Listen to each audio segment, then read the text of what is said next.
की जे जिवंत असूनही मेल्यागत असतात. पतित, मी तुम्हाला सांगितलंय, जसं की एखादा डोहो आहे, डबको घाण पाण्याने बनलेलं, त्या डबक्यात 2 माणसं पडलेली आहेत. त्या डबक्यात ही 2 माणसं पडलेली आहेत.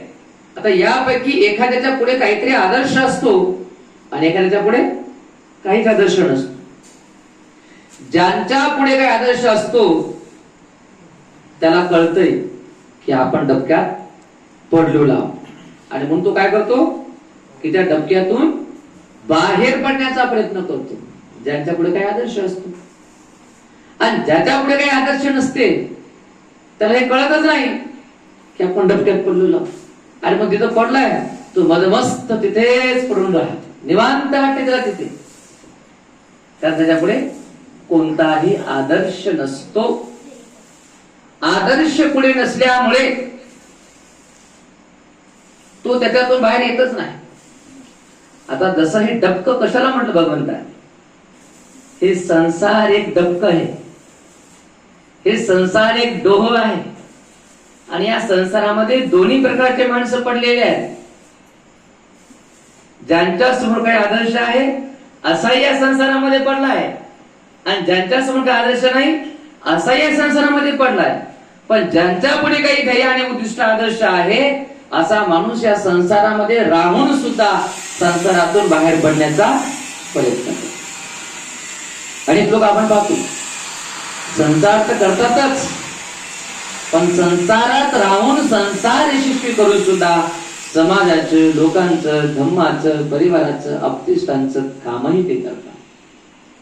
आपलं कुटुंबाचं भरण पोषण तर करतातच, पण त्या सोबत या संसारातल्या शोषितांचं, वंचितांचं, पीडितांचं त्यांचंही ते भरण पोषण करतात.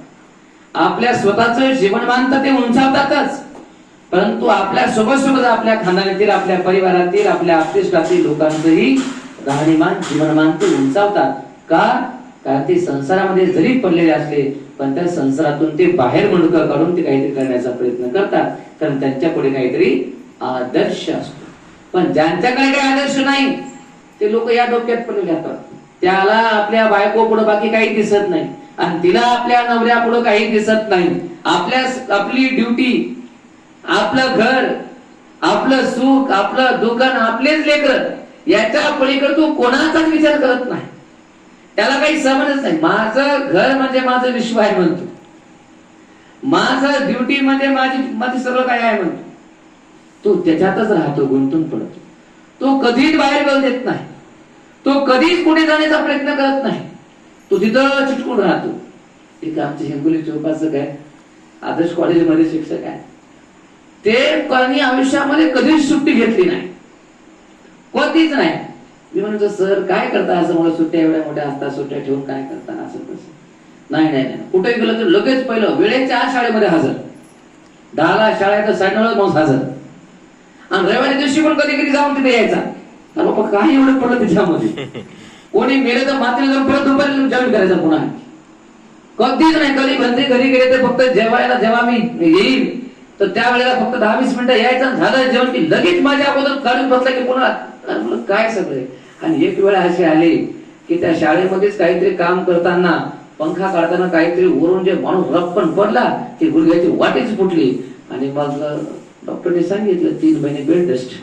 आणि मी गेलो, सर कसं काय शाळेचं आता कसं काय शाळेचं? तुम्ही आयुष्यभर सुट्ट्या घेतल्या नाही, हे काय म्हणतो एकदा बरोबर मंजूर झाल्या सगळ्या, आता 3 महिने सुट्टी. ते एवढे हसले. म्हणले बरोबर म्हणते. म्हणलं सर ते रजा अगोदर घेतल्या असत्या तर ह्या रजा टाकायची गरज पडली नसती. म्हणलं आता तुम्ही रजा नाही घेतल्यामुळे आता 3 महिने म्हणलं तुम्हाला एकदा रजा आहे, आणि 3 महिन्यात नाही झालं तर पुन्हा म्हणलं 6 महिन्याची रजा आहे. बघा म्हणे आता कसं. म्हणे बरोबर आहे म्हणे, तुझी मी रजा घेतल्या असत्या तर मला. आणि त्याविषयी नेमकं असं होतं की घरी काम असताना शाळेमध्ये काम करायला गेलं ते जाऊन कारनामा करून बसले ते. म्हणलं तेच घरी पुन्हा आपल्या घरच्या कामाला महत्व दिलं असतं तर तिथे तुम्हाला ते करण्याची गरज पडली नसती, ही वेळ तुमच्यावरती आली नसती. म्हणजे एक सांगायचं तात्पर्य की काही माणसं, काही लोक असे असतात की त्यांना आपल्या कामापुढे बाकीचं काही दिसत नाही, तर त्याला बुद्ध पतित म्हणतात. पतित, मूर्छित अवस्थेमध्ये पडलेले, की त्यांच्या पुढे कोणताही एक आदर्श नाही. एक आपल्या डोक्याला, एक डबक्याला ते त्या ठिकाणी विश्व समजून बसलेले आहेत। आणि मग बुद्ध म्हणतात ज्यांच्या पुढे अशा प्रकारे पंचशिलाचा आदर्श आहे तोच मनुष्य जगामध्ये काहीतरी करू शकतो। पंचशिलाच्या आदर्शासारखा या जगामध्ये कोणत्याही प्रकारचा आदर्श नाही। त्याच्या पुढे पंचशिलाचा आदर्श नाही अशा लोकांच्या जीवनाचा अधपात होतो, अधपतन होते। पण ज्यांच्याकडे पंचशिलाचा आदर्श आहे त्याच्या जीवनाचा उत्कर्ष त्या ठिकाणी होतो। जीवनामध्ये जर काही लोक अपयशी होत असतील तर त्याच्या पुढे कुठल्या प्रकारचं ध्येय नाही आदर्शनामध्ये होत असतील। ज्यांच्या पुढे काय ध्येय आहे ती माणसं एक ना एक दिवस आपल्या उद्दिष्टाला ठिकाणी प्राप्त करत असतात। मग परिवारजक तुम्ही विचाराल की जीवनाचा आदर्श म्हणून मान्य करण्यास हीच तत्वे योग्य आहे का? तर या प्रश्नाचे उत्तर तुम्हाला स्वतः सापडेल जर तुम्ही स्वतःलाच असा प्रश्न केला की ही तत्वे व्यक्तीच्या हितासाठी आहेत का किंवा ती सामाजिक हित साधणारी आहेत का? भगवान बुद्ध म्हणतात तुम्ही म्हणसाल बाबा की पंचशीलच का आदर्श, पंचशिलाचा आदर्श का, बाकी दुसरा नाही का? तर याच्या प्रश्नाचं उत्तर तुम्हालाच मिळेल। म्हणतात की तुम्ही विचार करायचा की हे जे पंचशील आहे की हे व्यक्तीच्या हितासाठी आहे का किंवा सामाजिक हितासाठी आहे का? विचार करा। आता कोणी कोणाची हिंसा करू नये, कोणी कोणा जीवाला दुःख देऊ नये ही वैयक्तिक हितासाठी गोष्ट नाही का? ही समाज हिताची गोष्ट नाही का? कोणी कोणाची चोरी करू नये, आपण करू नये, आपली कोणी करू नये हे सामाजिक हित साधणारी गोष्ट नाही का? आहे ना?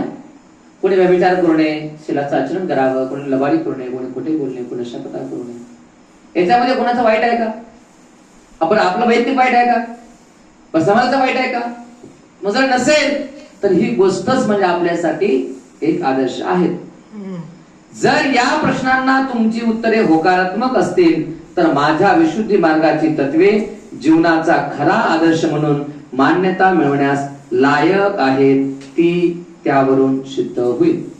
जर तुम्ही म्हटलात की हो ही तत्वे योग्य आहेत तर त्या ठिकाणी विशुद्धी मार्गाचा खरा अर्थ, विशुद्धी मार्गाचा जो खरा आदर्श आहे तो तुम्ही त्या ठिकाणी स्वीकारला पाहिजे, ते तुमच्यासाठी लायक असे आहे असं भगवंताने म्हटलेलं आहे। म्हणून पंचशिलाचा आदर्श आपल्या जीवनामध्ये असला पाहिजे। म्हणून मला जग वाईट म्हणते म्हणून आपण वाईट होत नाही, तर ज्या दिवशी हा मापदंड आपण स्वतःला लावू त्या दिवशी सिद्ध होते आपण वाईट आहोत का चांगले आहोत। कोणी तुम्हाला वाईट म्हणतं म्हणून वाईट होत नसते, कोणी तुम्हाला चांगलं म्हणते म्हणून तुम्ही चांगले कधीच होत नसता। पण जेव्हा आपल्या जीवनातली ही तत्वे जेव्हा आपल्याला सांगतात की तू वाईट आहे का चांगला आहेस, तर तेव्हाच आपण वाईट किंवा चांगले होत असतो। आणि म्हणून जर चांगलं जीवन तुम्हाला जगायचं असेल, पवित्र जीवन तुम्हाला जगायचं असेल तर त्या ठिकाणी पंचशिलाचा आदर्श तुम्ही आपल्या जीवनामध्ये स्वीकारला पाहिजे। त्या पंचशिलाला जीवनामध्ये आपण धारण केलं पाहिजे, त्याचं आचरण केलं पाहिजे, त्याला खऱ्या अर्थाने अनुसरण्याचा प्रयत्न या ठिकाणी केला पाहिजे। नेहमी आपल्या पुढे असला पाहिजे हा आदर्श की माझ्या काया वाचा मनाने कधीही हिंसा नाही घडली पाहिजे, माझ्याकडून कोणत्याही जीवाला कधीही दुःख नाही दिलं पाहिजे, माझ्याकडून कोणत्याही जीवाला कधीही दैन्य नाही मिळालं पाहिजे, तर माझ्याकडून सदैव प्रत्येक जीवाला सुखद भेटलं पाहिजे। म्हणून बुद्ध म्हणतात कुणाच्या सुखाचे धनी होता आले तर अवश्य व्हा, पण कुणाच्याही दुःखाचे धनी होऊ नका। कुणाच्या सुखामध्ये तुम्हाला सहभागी होता आले तर व्हा, कुणाच्या दुःखाचं कारण त्या ठिकाणी बनू नका। म्हणून देता आले तर जगाला सुख द्या, दुःख कुणाला देण्याचा प्रयत्न करू नका। लोकांना दान देण्याचा प्रयत्न करा, आपल्या कष्टातून आपल्या हिश्श्यातून जे काही तुम्ही कमावता त्याच्यातून लोकांना दान द्या। कोणाचं कष्टाचं मेहनतीचं हवाळून त्या ठिकाणी तुम्ही घेऊ नका, त्याच्यातून तुम्हाला कधीच सुख मिळत नाही, कधीच मिळत नाही। माणसं बेजार असतात, चोऱ्या करणारे भयभीत असतात। एका ठिकाणी म्हटलं गेलं जो चोरी करतो तोही बेजार असतो आणि ज्याची चोरी होते तोही बेजार असतो। ज्याची चोरी होते ती वस्तू शोधण्यामध्ये बेजार असतो आणि जो चोरी करतो ती वस्तू लपून ठेवण्यामध्ये बेजार असतो. दोघही बेजार असतात. त्याला वाटते इथं भेटते का, तिथं भेटते का, तिथं भेटते का, याला वाटते हे बघल का, ते बघल का, ते बघल का, झाकू झाकू ठेवण्यामध्ये बेजार असत. बघा खेड्यापाड्यामध्ये काय होतं माहित आहे, कधी कधी वाटी गिलास टाकाय जात आहे भाजी देताना, तर एखाद्या बाईने नेलं तर डायरेक्ट म्हणता येईना. काय काही बाया उगत जातात आणि घरामध्ये उगत म्हणजे असं उगं नजर मारतात, असं म्हणतात उगं जाऊन बघून ये म्हणतात कोणती वाटी आहे, कोणते कप आहे. आणि मग तिथे मोहाच वाटी आहे, मोहाच कप आहे. मग आणि बाई घरात नेऊन ठेवला, मग मी जाऊन आणलाय तिथं. नाही का असं होतं, अनेक वेळा होतं. आणि मग ज्यानं चोरलंय तर ते माणूस लपून ठेवण्याची वेळ असते. दिसल काय, नाही दिसल का, झाकून ठेवते. कोण यायला म्हणते तिथे झाकून ठेवत राहते ती वस्तू, दिसू देत नाही, लपून ठेवत राहते. ज्याची चोरी होते ते शोधण्यात बेजार असते, आणि जो चोरी करतो तो लपून ठेवण्यामध्ये बेजार असते. काय सुख मिळणार आहे आपल्याला, काय आनंद मिळणार आहे. बघा एखाद्या वेळेस जेव्हा आपण कोणाचं काही घेतो तर शहरातले लोक आहेत, तुम्ही जरा शुद्ध भाषा बोलता, पण खेड्यापाड्यामध्ये नंबर 1 लोक भाषा वापरतात. त्याचा मुडदा बसला म्हणतात, त्याच्या दंडक वाजलं म्हणतात, त्याच्या मड्यावर जाऊ म्हणते, कोणाच्या मड्यावर घातली की माय म्हणते, नाही का, अशा प्रकारचे बोलतात. मला सांगा, जर आपण एखाद्याची वस्तू घेतली पाठीमागे त्याच्या बदल्यात जर असे बोलणे आपल्याला मिळत असतील तर मला सांगा ते पचल का आपल्याला, पचल का आपल्याला? कदापि नाही, हे कधी शक्य नाही. आणि मग कोणाचं बोलणं खाऊन, कोणाचं दुःख घेऊन, कोणाचं दैन्य घेऊन असं व्यथित होण्यापेक्षा, त्यांच्या दुःखाचे त्यांच्या व्याकुळतेचे कारण बनण्यापेक्षा कोणाच्या दान देऊन सुखाचे कारण बना, त्यांना मदत करून त्याचे सुखाचे कारण बना. एखाद्या गरीबाचं काही हवाळून घेण्यापेक्षा त्या गरीबाला तुम्ही मदत करा आणि मग त्याच्या चेहऱ्यावरचा आनंद पहा, ते तुम्हाला सुख देईल, शांती आणि समाधान देईल. ते चांगल्या जीवनाचं तत्व आहे असं भगवान तुम्ही त्या ठिकाणी म्हणतात. मिथ्याचार करू नका.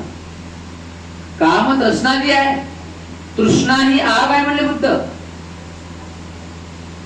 आणि जो कोणी या तृष्णेच्या आगीमध्ये जळेल, तृष्णा ही आग आहे, तुम्ही खूप वाचलाय. तृष्णा ही आग आहे, आणि जो कोणी तृष्णेच्या आगीमध्ये पडेल, अग्नी अग्नी आहे, जो कोणी अग्नीला स्पर्श करेल तो भाजल्याशिवाय राहणार नाही. आणि जो कोणी भाजेल तो सुखी कधीच होऊ शकत नाही. कोणी बघा, अरे साधा चटका सर्वात नाही आपल्याला छोटासा, आणि अख्खा माणूस त्यामध्ये भाजला जात असेल तर काय दुःख असेल ते. आणि तिकडे बुद्धकारीकडे म्हणतात, एकीकडे लोखंडाचा तप्त गोळा गिळणे, लोखंडाचा तप्त गोळा गिळणे, आणि एकीकडे व्यभिचार करणे, दोघांच्या यातना आणि वेदना हे समान आहेत म्हणले बुद्ध. विचार करा, लोखंडाचा तप्त गोळा गिळणे लाल झालेला. साधा चहा गरम आपण पिऊ शकत नाही, साधा गरम एखादा घास आपण खाऊ शकत नाही, साधा गरम पाणी आपण थोडस पिऊ शकत नाही. आणि जर तो तप्त लोखंडाचा गोळा गिळत असेल आपण, आतमध्ये काय हाल होईल. तर जी ती हात त्या ठिकाणी तप्त गोळा गिळल्याने होते, ती हात त्या ठिकाणी व्यभिचार केल्यामुळे होते. आणि म्हणून त्या व्यभिचाराला, त्या काम वासनेला बुद्ध म्हणतात, अग्नी समान जाणार. जितकी भीती तुम्हाला अग्नीची वाटायला पाहिजे, तितकीच भीती तुम्हाला व्यभिचाराची, काम वासनेची वाटायला पाहिजे. आणि म्हणून बुद्ध म्हणतात राजा बिंबिसाराला बोलताना की हे राजा, जेवढी भीती मला आकाशातून पडणाऱ्या विजेची वाटत नाही, जितकी भीती मला विषारी सापाची वाटत नाही, जितकी भीती मला अग्नीची वाटत नाही, तितकी भीती मला या ऐहिक सुखाची वाटते. या ऐहिक सुखामध्ये हे काम भोगाचं सुख सुद्धा आहे, तितकी भीती मला वाटते. आणि म्हणून त्या पुन्हा त्या ऐहिक सुखामध्ये पडण्याची माझी इच्छा नाही म्हणतात. हो, हे जीवनाचं सत्य आहे. आणि म्हणून ह्या जीवनाचा एक आदर्श जीवन जगत असताना, जीवनाला मापदंड लावत असताना ही गोष्ट आपण लक्षामध्ये घेतली पाहिजे. आपण या आगीमध्ये भाजत आहोत का? या अग्नीला आपण स्पर्श करत आहोत का? जर करत असतील तर आपल्यासारखा वाईट माणूस नाही, आणि एक ना एक दिवस आपल्यावर दुर्दिन येतील. आणि जर आपण त्या पद्धतीने वागत नसतील, आपण चांगले जीवन जगत असतील, तर एक ना एक दिवस आपल्या जीवनामध्ये चांगले दिवस येतील, आणि ते सुखाचे, आनंदाचे, शांती आणि समाधानाचे दिस असतील. आणि मग तशा प्रकारे आदर्श आपल्या पुढे आपण ठेवावा. आपण सदैव सत्याच्या मार्गाने जगावं. जो सत्याच्या मार्गाने जगतो तो शून्य, शहाणा, थोर ओळखला जातो. पण जो खोट्याच्या मार्गाने जगतो आणि वागतो तो अत्यंत दुर्दैवी, वाईट, कपटी आणि एकदम नीच म्हणून ओळखला जातो. आता सत्याच्या मार्गाने जगताना खूप त्रास होतो, खूप वेदना होतात. खऱ्या मार्गाने जगणं सोपं आहे कसं? एक म्हण आहे, झूठ बोलना पाप है, झूठ बोलना पाप है, मगर इस जमाने में झूठ बोलने वालों को माफ है और सच बोलने वालों को ताप ही ताप है. किसा काय आहे?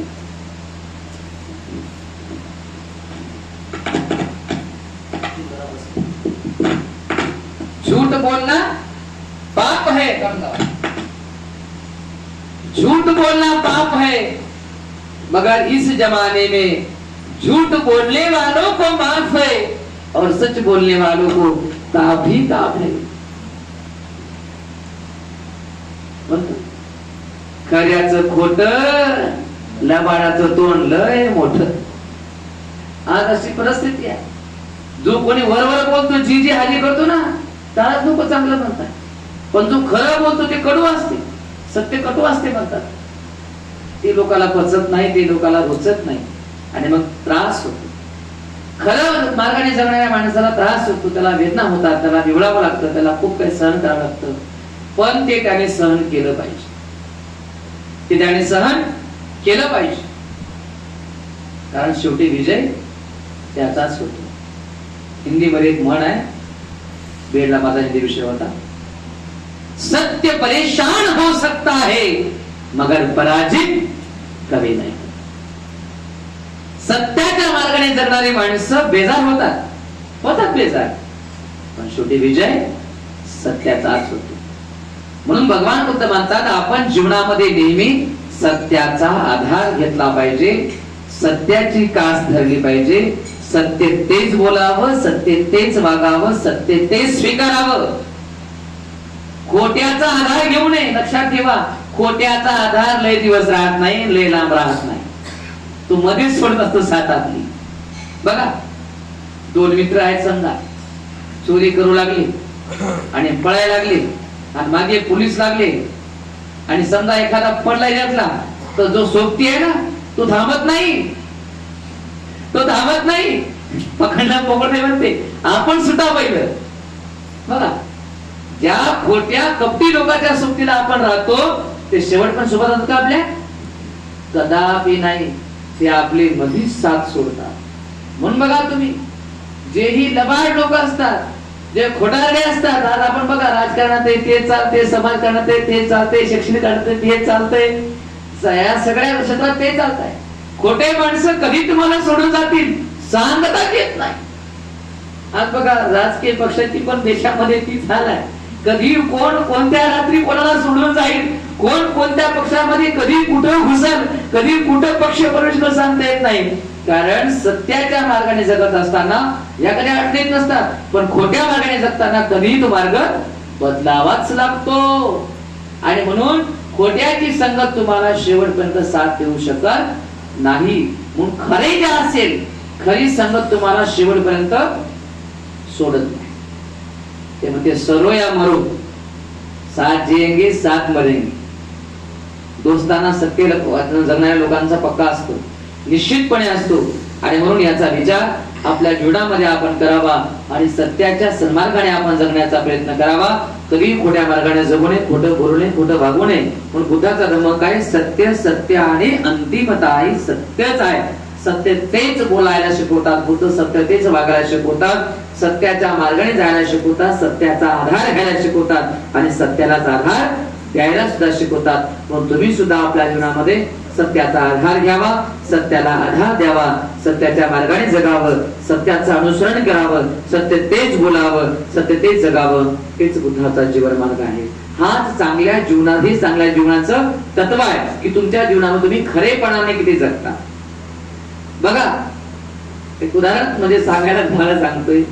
आजकाल लोक बघा खूप मेकअप करतात.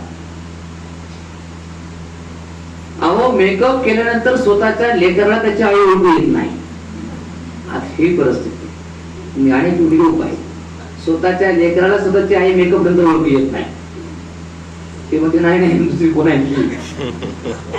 पण किती पण तुम्ही तुमचा काळा रंग किंवा तुमचे फोड किंवा तुमचे काय चेहरा वांग आहे किंवा जे काही तुमच्या चेहऱ्यावर आहे ते फाउंडेशन लावून क्रीम लावून काय काय काय काय लावून किती लपवायचा प्रयत्न करा, पण ते किती वेळ राहते चेहऱ्यावर तुमच्या? 2 घंटे, 4 घंटे, 6 घंटे. शेवटी जैसे थे घरी आलं की पहिलं तोंडावर पाणी भरून जसे आहात तसे हे. आणि किती वेळ फोटो बसाल बघा ना. आजकाल फोटो सेशन होतं, कोणी दाखवायचे म्हणले की चांगले चांगले फोटो काढून दाखवतात. प्रत्यक्षात बघाव ते वेगळंच आणि फोटोत बघाव ते न्यायलाच. फोटो तर बघाव ते न्यायलाच. पण म्हणतात ना दिसते तसं नसते म्हणून जग फसते. ऐका नाही तर हीच सत्यता. मी उदाहरण म्हणून तुम्हाला मी सांगितलंय की या ठिकाणी तुम्ही खोटेपणा जास्त वेळ लपून ठेवू शकत नाही. बुद्ध म्हणतात या जगात अशा 3 गोष्टी आहेत की ज्या जास्त वेळ लपून राहू शकत नाही. त्या कधी ना कधी उघड्या पडतातच. कोणत्या 3 गोष्टी माहिती का तुम्हाला? ज्याला जास्त काळ झाकून ठेवता येत नाही ते झाकून राहत नाही. हा कमी वेळामध्ये दिसते, लगेच ते उघडं पडतंय. त्या 3 गोष्टी कोणत्या माहिती? पहिली गोष्ट चंद्र. ज्याला जास्त काळ कोणीही झाकून ठेवू शकत नाही. किती जरी घणे घणे बादल असले, किती जरी काळे कुट्ट ढग असले, बघा तुम्ही अर्धा घंटा, 1 घंटा, 2 दिवस, 4 दिवस, 6 दिवस शेवटी चंद्र हा दिसतोच. दुसरं सूर्य. कितीही मोसम येऊ द्या, सूर्याला जास्त काळ कोणीही झाकून ठेवू शकत नाही. ठेवू शकत नाही. तो उघडा पडतोच, दिसतोच, अस्तित्व सिद्ध करतोच, दर्शन देतोच. आणि तिसरी गोष्ट आहे सत्य, जे जास्त काळ झाकून ठेवू शकत नाही. किती तुम्ही प्रयत्न करा, 1 दिवस तरी ती गोष्ट तुमच्या ओठावर येतेच. तुम्ही तरी नाही आणली तरी ते कोणीतरी उकळून घेतेच. बघा एखाद्या ठिकाणी चोरी होते, खून होते किंवा अनेक प्रकार होतात, तर चोर गुंड त्या ठिकाणी नाही बोलत सुरुवातीला, ते मला माहित नाही, मला माहित नाही, मला माहित नाही करतात. पण जेव्हा पोलीस 3rd डिग्री त्याला देतात तेव्हा तोंडावर जे खरं आहे ते म्हणतात, पण पोपटासारखं बोलतात, पोपटासारखं मिठू मिठू तरी आहे. लय वेळ नाही पुढे बोलू शकत ते लक्षात घेतो. शेवटी खरं ते बोलून नको. जेव्हा असे सुंदर्या पडतात, जेव्हा मीठ लावून जेव्हा हनतात, जेव्हा 3rd डिग्री देत ना, तेव्हा म्हणते साहेब मारू नका, सांगतो म्हणते खरं आहे. मग म्हणते साहेब मारू नका, सांगतो साहेब जे खरं आहे ते सांगतो. आणि मग मिठू मिठू बोलते आणि जे आहे ते सगळं बघून टाक. मग मला सांगा, जर आधीच त्या सांगून टाकला असता काय झालं तर फस झाली असती, तर पुटकून मेला असता. पण एवढ्या वेदना सगळी गरज पडली असते का? मीठ लावून, तेल लावून, काय काय सगळं. मग इतक्या वेदना सहन करून शेवटी खरं सांगायचं आणि आधी खरं सांगायचं. बाबा आता सांगून टाकणार, आधी सांगून टाकणार, पुढचा प्रश्नच येत नाही. काही सजा होईल नसेल जेलमध्ये, पण नाही. लोकांना ती 3rd डिग्री दिल्याशिवाय खरं मला वाटत नाही, काहीतरी झाल्याशिवाय खरं मला वाटत नाही. सोबत काही मोठं काही घडाय गेलं की मग ते माणसं बोलतात. अशा प्रकारे ज्याला चांगला माणूस व्हायचा आहे, ज्याला आदर्श जीवन जगायचं आहे, ज्याला पवित्र जीवन जगायचं आहे, ज्याला दुःखमुक्त व्हायचं आहे, तर या पंचशिलाचा आदर्श त्याने पुढे ठेवावा आणि त्या पंचशिलाप्रमाणे वागण्या जगण्याचा त्याने प्रयत्न करावा. त्याला आपल्या जीवनाचा आदर्श मानावा. पंचशील हे आपल्या जीवनाचा मापदंड म्हणून आपण स्वीकारावा. तर निश्चितपणे आपण पावित्र्याचा मार्ग जगू. निश्चितपणे आपलं जीवन विशुद्धी मार्गाकडे जाईल, आपलं जीवन शुद्ध होईल, आपलं जीवन पवित्र होईल. आणि अशा प्रकारे आपण मुक्तीच्या मार्गाकडे जायला लागू, आपण मोक्षाच्या मार्गाकडे जायला लागू, आपण निर्वाणाच्या मार्गाकडे जायला लागू आणि खऱ्या अर्थाने मनुष्य जीवनाचं हित आणि कल्याण आपण साधू. ज्याला मनुष्य जीवन पूर्णत्वास घेऊन जायचं आहे, ज्याला निर्वाण प्राप्त करायचं आहे, ज्याला दुःखमुक्त व्हायचं आहे, ज्याला चांगला माणूस बनायचा आहे, तर त्याने पंचशिलाचा आदर्श आपल्या जीवनामध्ये ठेवावा. याला पवित्र्याचा मार्ग असे म्हणतात, याला विशुद्धीचा मार्ग असंही म्हणतात. तेव्हा हा पवित्र्याचा मार्ग ज्यानेही अनुसरला, हा विशुद्धीचा मार्ग ज्यानेही त्या ठिकाणी अनुसरला, तर त्या ठिकाणी त्याला दुःखमुक्ती कडे जाण्यासाठी प्रेरणा मिळते आणि त्याचं जीवन तो आनंदाने सुखाने शांतीने जगू शकतो. साधू साधू साधू. प्रतिज्ञापन करूया, प्रतिज्ञापन करूया. जीवसृष्टी आहे असीम, जीवसृष्टी आहे असीम. ती भवसागर पार नेण्याची, ती भवसागर पार नेण्याची. प्रतिज्ञापन करूया, प्रतिज्ञापन करूया. आपणात दोष असंख्य, आपणास दोष असंख्य. ते संपूर्ण नाश करण्याचे, संपूर्ण नष्ट करण्याची. प्रतिज्ञापन करूया, प्रतिज्ञापन करूया.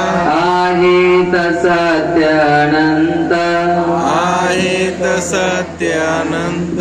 ती पूर्ण कलण्याची, ती पूर्ण करण्याची. प्रतिज्ञापन करूया, प्रतिज्ञापन करूया. भगवान बुद्धांचा तुल्य मार्ग, भगवान बुद्धांचा तुल्य मार्ग. तो संपूर्ण साध्य करण्याची, संपूर्ण साध्य करण्याची.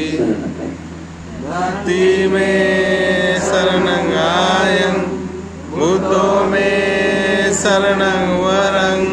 एते